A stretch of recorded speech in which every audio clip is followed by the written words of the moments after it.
ഈശോ മിശിഹായ്ക്ക് സ്തുതിയായിരിക്കട്ടെ. പരിശുദ്ധമായ ഈ അൾത്താരയിൽ വന്ന് സാക്ഷ്യം പറയാൻ എനിക്ക് അവസരം തന്ന പരിശുദ്ധ അമ്മയ്ക്കും ഈശോയ്ക്കും 1000 നന്ദി. എൻ്റെ പേര് സ്നേഹ. ഞാൻ അയർലൻഡിലെ കിൽക്കനിയിൽ എന്ന് പറയുന്ന സ്ഥലത്തു നിന്നാണ് വരുന്നത്.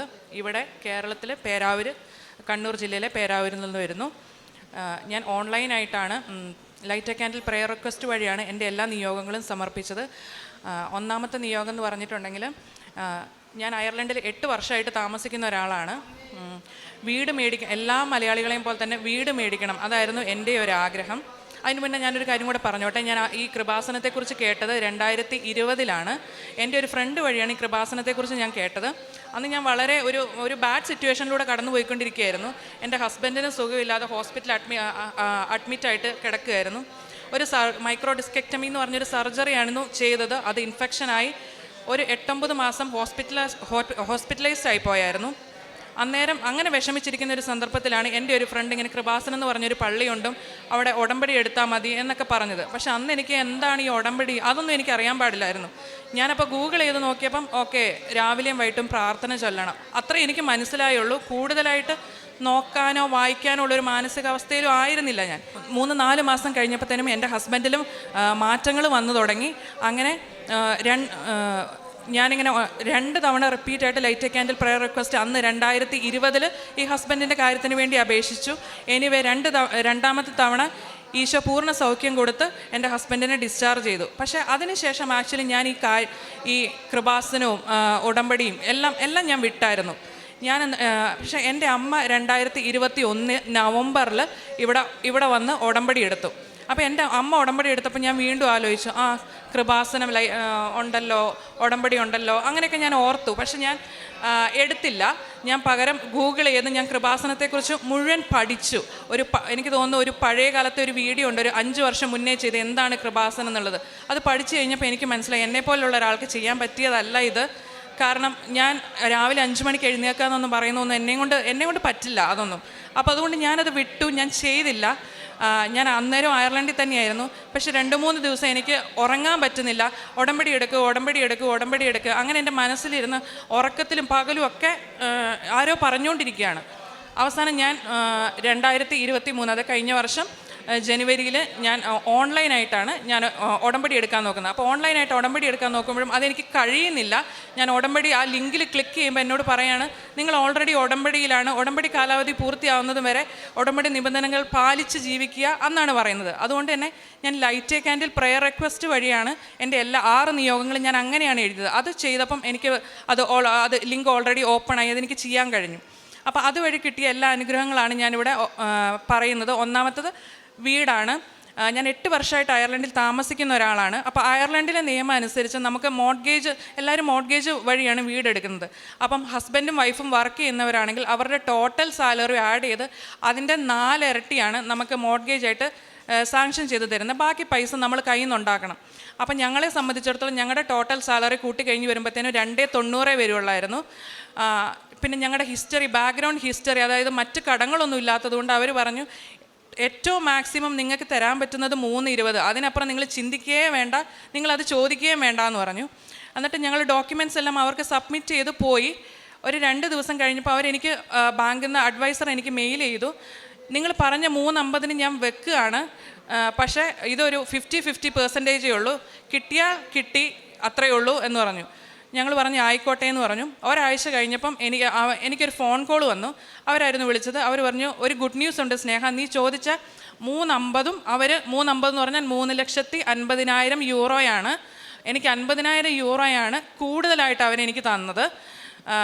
അല്ലെങ്കിൽ ഈ 50,000 യൂറോ കൂടുതൽ കിട്ടിയില്ലെങ്കിൽ എനിക്ക് കിൽക്കനി എന്ന് പറയുന്ന ഒരു സ്ഥലത്ത് വീടെടുക്കാൻ കഴിയില്ല, ഉൾപ്രദേശത്തോട്ട് മാറിപ്പോണായിരുന്നു. അപ്പോൾ എനിക്ക് 2 കുഞ്ഞു മക്കളാണുള്ളത്. അപ്പോൾ പള്ളിയിൽ പോകാനും വേദപാഠവും അതെല്ലാം, അതുപോലെ തന്നെ ഞാൻ അങ്ങനെ ഡ്രൈവിംഗ് എൻജോയ് ചെയ്യുന്ന ഒരാളല്ല. അപ്പോൾ എന്നെ സംബന്ധിച്ചിടത്തോളം അത് വലിയൊരു പാടായിരുന്നു, ഉൾപ്രദേശത്തേക്ക് ഒരു വീടെടുത്ത് മാറി താമസിക്കുക എന്നുള്ളത്. എന്തായാലും എനിക്ക് ഈ ജൂലൈയിൽ, അതായത് അടുത്ത മാസം എനിക്ക് കീ കിട്ടും. കീ കിട്ടിയിട്ട് ഇവിടെ കീയുമായിട്ട് വരണം എന്നായിരുന്നു ഞാൻ വിചാരിച്ചത്. പക്ഷേ എൻ്റെ ഉടമ്പടിയിലെ 2ാമത്തെ നിയോഗം സാധിച്ചതുകൊണ്ട് എനിക്ക് 2 മാസം മുന്നേ നേരത്തെ ഇങ്ങ് പോരേണ്ടി വന്നു. ഞാൻ അതിലേക്ക് കടക്കാം. അങ്ങനെ എൻ്റെ വീടിൻ്റെ കാര്യം അമ്മ മാതാവ് എനിക്ക് സാധിച്ചു തന്നു. രണ്ടാമത്തെ കാര്യം എന്ന് പറഞ്ഞിട്ടുണ്ടെങ്കിൽ എൻ്റെ അനിയൻ്റെ കല്യാണമാണ്. കഴിഞ്ഞ 3 വർഷമായിട്ട് ഞങ്ങൾ കല്യാണം ആലോചിക്കുമായിരുന്നു. അപ്പോൾ ഓരോരോ കാരണങ്ങൾ കൊണ്ട്, ഒന്നെങ്കിൽ ദൂരെ കൂടുതലാണ്, അല്ലെങ്കിൽ PR, അങ്ങനെ പല പല പ്രശ്നങ്ങൾ കാരണം കല്യാണം നടക്കുന്നുണ്ടായിരുന്നില്ല. അപ്പം ഈ മെയ് 11 എൻ്റെ അനിയൻ്റെ കല്യാണം കഴിഞ്ഞു. അത് ഞാൻ ഉടമ്പടിയിൽ ഞാനും വെച്ചിട്ടുണ്ടായിരുന്നു, എൻ്റെ അമ്മയും ഉടമ്പടിയിൽ വെച്ചിട്ടുണ്ടായിരുന്ന കാര്യമാണത്. അത് എൻ്റെ അനിയൻ്റെ കല്യാണം കഴിഞ്ഞു. ഇതാണ് എൻ്റെ അനിയൻ്റെ വൈഫ്. പിന്നെ മൂന്നാമത്തെ കാര്യം എന്ന് പറഞ്ഞിട്ടുണ്ടെങ്കിൽ, ഞങ്ങൾക്ക് ഈ വീട് മേടിക്കുന്നതിന് ബന്ധപ്പെട്ട് ഞങ്ങൾക്ക് നാട്ടിലൊരു സ്ഥലം വിൽക്കാനുണ്ടായിരുന്നു. അത് ഞങ്ങളുടെ വീടിൻ്റെ ബാക്ക് സൈഡിലായിട്ടുള്ള സ്ഥലമാണ്. അപ്പം ഞങ്ങളത് സ്ഥലം വിൽക്കാൻ വേണ്ടിയിട്ട് പല ബ്രോക്കേഴ്സിനോടും പലരോടും പറഞ്ഞു. ഒന്നും ചോദിക്കുന്ന തുക കിട്ടുന്നുണ്ടായിരുന്നില്ല, വീടിൻ്റെ ബാക്ക് സൈഡ് ആയതുകൊണ്ട്. വഴിയും അങ്ങനെ ഓരോ കാര്യങ്ങൾ പറഞ്ഞ്. പക്ഷെ ഞങ്ങൾക്ക് വേറെ സ്ഥലങ്ങളുണ്ടായിരുന്നു, എല്ലാവരും ആ സ്ഥലം ചോദിച്ചാൽ വന്നുകൊണ്ടിരുന്നത്. അത് കൊടുക്കാൻ ഞങ്ങൾക്ക് താല്പര്യമില്ലായിരുന്നു. അപ്പോൾ ലൈറ്റ് എ ക്യാൻഡിൽ പ്രയർ റിക്വസ്റ്റിൽ ഞാൻ ആ നിയോഗവും ഞാൻ വെച്ചിട്ടുണ്ടായിരുന്നു. സ്ഥലം നമ്മൾ ചോദിക്കുന്ന പൈസയ്ക്ക് തന്നെ വിറ്റ് പോകാൻ വേണ്ടിയിട്ട്. അതോടൊപ്പം ഞാൻ വീട്ടിലേക്ക് വിളിച്ച് പറഞ്ഞായിരുന്നു പപ്പയോടും അമ്മയോടും, കാശ് രൂപം ആ സ്ഥലത്ത് പോയി മണ്ണിൽ കുഴിച്ചിട്ട് വിശ്വാസപ്രമാണം ചൊല്ലി പ്രാർത്ഥിക്കാനായിട്ട്. അത് അങ്ങനെ പ്രാർത്ഥിച്ചതിൻ്റെ ഫലമായിട്ട് ആ സ്ഥലം ഞങ്ങൾ ചോദിച്ച പൈസയ്ക്ക് തന്നെ വിറ്റുപോയി. കറക്റ്റ് സമയത്ത് എനിക്ക് ആ പൈസ ഉപകാരപ്പെടുകയും ചെയ്തു. പിന്നെ നാലാമത്തത്, ഇത് നിയോഗത്തിലുള്ള കാര്യമൊന്നുമല്ല, എൻ്റെ മനസ്സിലെ ഒരു ആഗ്രഹമായിരുന്നു. അത് മാതാവ് കണ്ടറിഞ്ഞ് നടത്തി തന്നു എന്ന് വേണം പറയാനായിട്ട്. ഞാൻ സ്റ്റാഫ് നേഴ്സായിട്ടാണ് അയർലൻഡിൽ വർക്ക് ചെയ്യുന്നത്. കഴിഞ്ഞ 7 വർഷമായിട്ട് സ്റ്റാഫ് നേഴ്സായിട്ട് തന്നെയായിരുന്നു. അപ്പോൾ ഒരു പൊസിഷൻ ചേഞ്ച് എല്ലാവരെയും പോലെ ഞാനും ആഗ്രഹിച്ചായിരുന്നു. ഒരു തവണ ഞാൻ അതിന് അപ്ലൈ ചെയ്യുകയും ചെയ്തു. അന്നേരം അവർ പറഞ്ഞു വെയിറ്റിംഗ് ലിസ്റ്റിൽ വേറെ ആൾക്കാരുണ്ട്, പുതിയ ആൾക്കാരെയൊന്നും ഞങ്ങൾ എടുക്കുന്നില്ല എന്ന് പറഞ്ഞു. പിന്നെ ഞാനത് വിട്ടു. അത് കഴിഞ്ഞ വർഷം വീണ്ടും ഒരു വേക്കൻസി വന്നു. ഞാനത് ചുമ്മാ വീണ്ടും അപ്ലൈ ചെയ്തു. അവർ വിളിച്ചു, ഇൻ്റർവ്യൂവിന് പ്രിപ്പയർ ആയിക്കോ എന്ന് പറഞ്ഞു. അപ്പം ഒറ്റ പൊസിഷനേ ഉള്ളൂ ആ ഹോൾ ഹോസ്പിറ്റലിൽ. ഇൻറ്റേർണലായിട്ടാണ് അവർ ഇൻ്റർവ്യൂ നടത്തിയത്. ഒരു പൊസിഷന് വേണ്ടി ഒരുപാട് പേരുണ്ടായിരുന്നു. എനിക്ക് അതിനുള്ള മെറിറ്റൊന്നുമില്ല. എന്നാലും ഞാൻ ചുമ്മാ അപ്ലൈ ചെയ്തു. എനിക്കറിയാവുന്നതൊക്കെ വായിച്ച് പഠിക്കുകയൊക്കെ ചെയ്തു. എനിക്ക് ഫസ്റ്റ് ഇൻ്റർവ്യൂ ഒരു 1:45 സമയത്തായിരുന്നു. 12:15 ആയപ്പോഴത്തേനും ഞാൻ വീട്ടിൽ നിന്ന് ഇറങ്ങാൻ നിൽക്കുകയാണ്. അന്നേരം എൻ്റെ ഫോണിലേക്ക് എൻ്റെ ഒരു ഫ്രണ്ട് വിളിക്കാണ്. അതൊരു ഐറിഷ് ഫ്രണ്ടാണ്. ആ പുള്ളിക്കാരി വിളിച്ചിട്ട് എന്നോട് ചോദിക്കുകയാണ്, സ്നേഹ കുറച്ച് ക്വസ്റ്റ്യൻസ് പറഞ്ഞു. സ്നേഹ, ഈ ക്വസ്റ്റ്യൻസ് ഒക്കെ നിനക്ക് അറിയാമോ എന്ന് ചോദിച്ചു. ഇല്ലെങ്കിൽ ഇതിൻ്റെയൊക്കെ ആൻസേഴ്സ് ഇതാ, നീ വേഗം ബുക്കൊന്നും കൂടെ തുറന്ന് നോക്ക്, വേഗം ജസ്റ്റ് ഒരു 5 മിനിറ്റ് വേഗം നോക്കിയിട്ട് ഇനിയുണ്ടല്ലോ സമയം എന്ന് പറഞ്ഞു. ഞാൻ ആ ഒരു 10 മിനിറ്റ് കൊണ്ട് വേഗം ഓടിച്ചിട്ട് നോക്കി. ഹോസ്പിറ്റലിന് തൊട്ട് പുറകിലാണ് ഞാൻ താമസിക്കുന്നത്, അതുകൊണ്ട് എനിക്ക് നടന്ന് പോകാൻ ദൂരമേ ഉള്ളൂ. ഞാനതെല്ലാം നോക്കി പോയി. 1:45 ഞാൻ ഇൻ്റർവ്യൂവിന് കയറി. ഇൻറ്റേർണൽ ഇൻ്റർവ്യൂ ആയിരുന്നു. എൻ്റെ ആ സുഹൃത്ത് പറഞ്ഞ 5-6 ക്വസ്റ്റ്യൻസ് ഉണ്ടായിരുന്നു. അതിനകത്ത് 4 എണ്ണവും അവരെന്നോട് ചോദിച്ചു. ഞാൻ ആകെ സ്റ്റക്കായിപ്പോയി, കാരണം ഞാനത് എക്സ്പെക്റ്റ് ചെയ്തിട്ടുണ്ടായിരുന്നില്ല.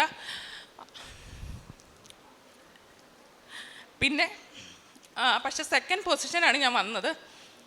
ഫസ്റ്റ് പൊസിഷൻ കിട്ടിയില്ല. പക്ഷെ പിന്നെ എനിക്ക് മനസ്സിലായി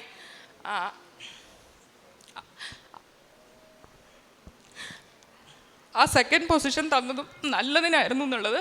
കാരണം ഫസ്റ്റ് പൊസിഷൻ ഒരു എന്താ പറയുക, ഒരു ഫ്ലെക്സിബിൾ ആയിട്ടുള്ള ഒരു വാർഡിലായിരുന്നില്ല.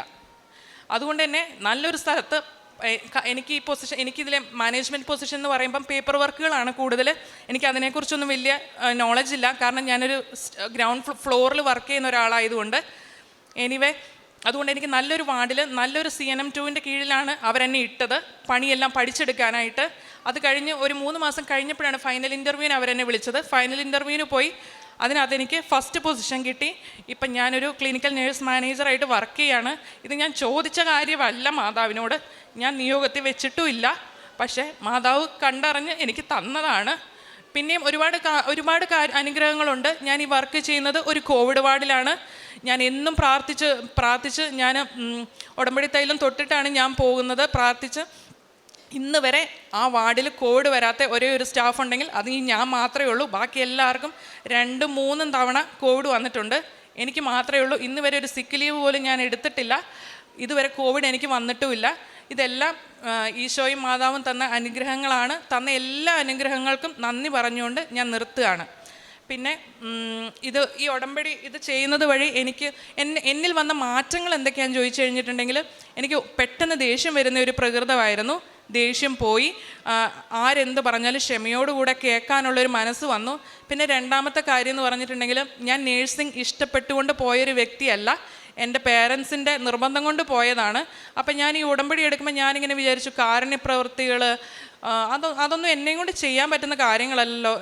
അന്നേരം എനിക്ക് മനസ്സിലൊരു ബോധം എനിക്ക് തരികയാണ്, നീ ഒരു ഹോസ്പിറ്റലിലല്ലേ വർക്ക് ചെയ്യുന്നത്, നീ ചെയ്യുന്നത് തന്നെയല്ലേ ഏറ്റവും വലിയ കാരുണ്യ പ്രവൃത്തിയെന്ന്. അത് അന്ന് മുതൽ ഇന്ന് വരെ ഞാൻ ഇഷ്ടപ്പെട്ടുകൊണ്ടാണ് ഇപ്പം ഞാൻ പേഷ്യൻസിനെ കെയർ ചെയ്യുന്നതും മറ്റുള്ളവരുടെ വേദന എനിക്കിപ്പം പൂർണ്ണമായിട്ടും മനസ്സിലാക്കാൻ കഴിയും. പണ്ട് അങ്ങനെയായിരുന്നില്ല. ഞാൻ എന്തെങ്കിലും മരുന്ന് കൊടുത്ത് ഞാൻ എൻ്റെ വഴിക്ക് പോവും, അവർ കഴിച്ചാൽ കഴിച്ചു, ഇല്ല അത്രേ ഉള്ളൂ. പക്ഷെ ഇപ്പം അങ്ങനെയല്ല, അവരത് കഴിച്ചു എന്ന് ഞാൻ ഉറപ്പ് വരുത്തും. കാരണം ഞാൻ ഈശോയാണ് അവിടെ മുന്നിൽ കാണുന്നത്. പിന്നെ സഹായങ്ങളെന്ന് പറഞ്ഞിട്ടുണ്ടെങ്കിൽ എനിക്കങ്ങനെ വലിയ രീതിയിൽ സഹായം ചെയ്യാൻ അവിടെ നിന്ന് കഴിയില്ലായിരുന്നു. കാരണം വൺസ് നമ്മൾ മോർഗേജിന് അപ്ലൈ ചെയ്ത് കഴിഞ്ഞാൽ നമ്മുടെ ബാങ്കിൽ പോകുന്ന ഓരോ പൈസയും അവർ നോക്കിക്കൊണ്ടിരിക്കും, ആർക്കായി എങ്ങോട്ടാ പോയതെന്നുള്ള എല്ലാ എന്ത് ചോദിച്ചാലും നമ്മൾ ഉത്തരം പറയാൻ ബാധ്യസ്ഥരാണ്. പക്ഷേ ആരെങ്കിലും സഹായം ചോദിച്ചിട്ടുണ്ടെങ്കിൽ ഞാൻ എൻ്റെ ഫ്രണ്ട്സിനെയും കൊണ്ട് സഹായം ചെയ്യിപ്പിച്ച് ഞാൻ ഇവിടെ നാട്ടിൽ വരുമ്പം അവർക്ക് ആ പൈസ തിരിച്ചു കൊടുക്കും. അങ്ങനെയൊക്കെയാണ് ഞാൻ ചെയ്തുകൊണ്ടിരുന്നത്. അല്ലെങ്കിൽ അല്ലാതെ ബാങ്ക് വഴി അല്ലാതെ ലീഗൽ അല്ലാതെ നമുക്കല്ലാതെയും പൈസ അയക്കാം, ഫ്രണ്ട്സ് വഴി കൊടുത്ത്. അങ്ങനെയൊക്കെയായിരുന്നു ഞാൻ ചെയ്തുകൊണ്ടിരുന്നത്. ഇതൊക്കെയാണ് ഞാൻ ചെയ്ത കാര്യങ്ങൾ. പരിശുദ്ധ അമ്മയുടെ മധ്യസഹായത്തിലേറെ പ്രത്യേകിച്ച് ഈ ഒരു ഓൺലൈൻ ഉടമ്പടി അല്ലെങ്കിൽ ഓൺലൈനിൽ light a candle prayer request പ്രാർത്ഥനയിട്ട് ലഭിച്ച അനുഭവങ്ങളാണ്. അപ്പം ഈ അനുഭവങ്ങൾ ഏറെ പ്രത്യേകിച്ച് ഈ ഒരു ഓൺലൈനിലെ കാര്യങ്ങൾ നമ്മളിവിടെ കോവിഡ് സമയത്താണ് കൂടുതലും നമ്മളത് ചെയ്തതും. അപ്പോൾ ആ സമയത്ത് നമ്മുടെ അച്ഛൻ എപ്പോഴും പറയും, ആ സമയത്ത് ഇങ്ങനെ ഓൺലൈനിൽ പരിശുദ്ധ അമ്മയുടെ ഇങ്ങനെയുള്ള പ്രാർത്ഥനകളിലേക്ക് ആളുകളൊക്കെ പ്രാർത്ഥിക്കുമോ എന്നുള്ളൊരു സംശയം ഉണ്ടായിരുന്നു. കാരണം ഇവിടെ വരുമ്പം ഇതിൻ്റെ ഗൗരവമൊക്കെ നേരിട്ട് കണ്ടും പ്രാർത്ഥിച്ചും സാക്ഷ്യം കേട്ടും മനസ്സിലാക്കുന്നത് പോലെ ഒരു ഓൺലൈൻ. പക്ഷേ ഓൺലൈനിൽ എല്ലാ ആഴ്ചയിലും എങ്ങനെ പോയാലും ഓൺലൈനിൽ എടുത്ത ഉടമ്പടിയുടെ ഒരു സാക്ഷ്യം ഏതെങ്കിലും വിദേശത്തു നിന്നുള്ളവർ ഇവിടെ വന്ന് പറയാറുണ്ട്.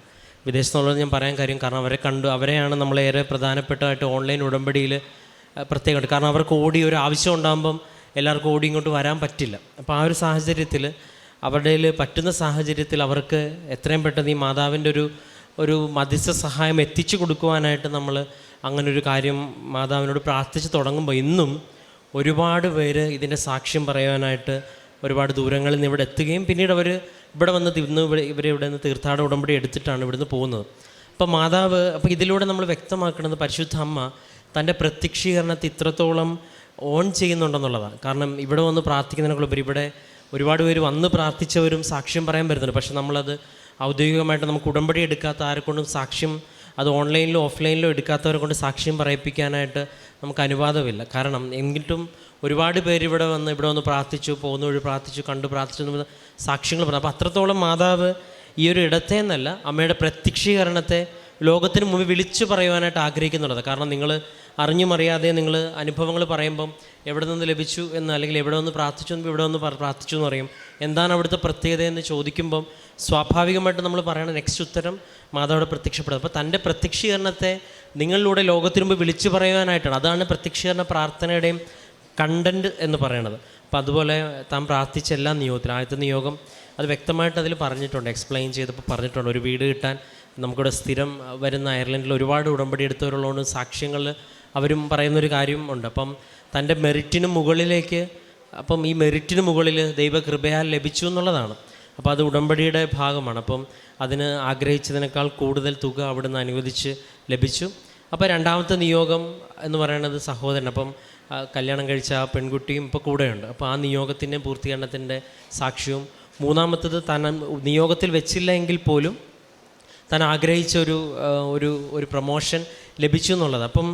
അപ്പം ആ എക്സാമിൻ്റെ കാര്യം പറയുമ്പോഴും ഏതോ ഒരു ഐറിഷ് കൂട്ടുകാരി വിളിച്ച് പരീക്ഷ കുറച്ച് നേരം മുമ്പ് വിളിച്ച് കാര്യങ്ങളൊക്കെ. അപ്പോൾ നിങ്ങൾ സാക്ഷ്യം കേൾക്കുന്നവരാണെങ്കിൽ ഈ കഴിഞ്ഞ ദിവസം വന്ന സാക്ഷ്യത്തിൽ ഇതുപോലെ തന്നെ അംബിക എന്ന് പറയുന്ന ഒരു അമ്മ സാക്ഷ്യം പറയുമ്പോൾ ഇതുപോലെ തന്നെ ഒരു ക്യാരക്ടർ പരീക്ഷയ്ക്ക് തൊട്ടുമുമ്പ് വരുന്നുണ്ട്.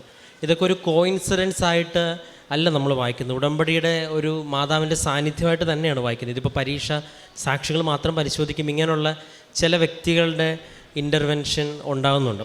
അങ്ങനെ ഒരു ബോധ്യത്തിലാണ് ഈ സാക്ഷ്യം പറയണത്. ഇന്ന് വ്യക്തമായിട്ട് ഒരു തീർത്ഥാടന ഉടമ്പടി എടുത്ത് മുന്നോട്ട് പോകുന്നു. അപ്പോൾ ഈ പ്രാർത്ഥനയിൽ വെറുതെ മൊബൈലിലെടുത്ത് ക്ലിക്ക് ചെയ്ത് ഉടമ്പടി എടുത്തു എന്നുള്ളതല്ല, വ്യക്തമായിട്ട് ആ പ്രാർത്ഥനകളെല്ലാം വിശ്വസ്തയോടെ ചൊല്ലാൻ ശ്രമിച്ചിട്ടുണ്ട്. അതിൽ പറയുന്ന ക്രൈറ്റീരിയകളെല്ലാം സാഹചര്യം അനുസരിച്ച് അവിടുത്തെ സാഹചര്യം അനുസരിച്ച് ചെയ്യാനായിട്ടുള്ള ശ്രമമുണ്ട്. വ്യക്തിപരമായിട്ടോ പ്രാർത്ഥനയിൽ ബോധ്യം ലഭിച്ചുകൊണ്ടാണല്ലോ അവധി ലഭിക്കുമ്പോൾ വീണ്ടും ഇവിടെ നിന്ന് ഉടമ്പടി പുതുക്കുന്നതും ഈ ഒരു കൂടുതൽ ഗൗരവത്തിലേക്ക് വരുന്നത്. അപ്പം അങ്ങനെ വ്യക്തമായിട്ടൊരു ബോധ്യത്തോടു കൂടി ഈ അനുഭവം ഒരു ഏറെ പ്രത്യേകിച്ച് ഇവിടെ ഉള്ളവർക്കും വിദേശങ്ങളിൽ മറ്റും ഇത് കേട്ടുകൊണ്ടിരിക്കുന്നവർക്കൊരു സഹായമാകട്ടെ എന്നും അപ്പം കൂടുതൽ ദൈവസ്നേഹത്തിലും പരിശുദ്ധമായ പ്രത്യക്ഷണത്തിൻ്റെ സാക്ഷികളെല്ലാവരും ദൈവം അനുവദിക്കട്ടെ എന്ന് പ്രാർത്ഥിക്കുന്നു. നമുക്ക് കരങ്ങളടിച്ച് ദൈവത്തിൻ്റെ നാമം മഹത്വപ്പെടുത്താം. അത്യപൂർവ ദൈവാനുഭവങ്ങൾ ഇനി നിങ്ങൾക്കും സ്വന്തം. ഈ യൂട്യൂബ് ചാനൽ ഇതുവരെ സബ്സ്ക്രൈബ് ചെയ്തിട്ടില്ലെങ്കിൽ ഇപ്പോൾ തന്നെ സബ്സ്ക്രൈബ് ചെയ്യുക.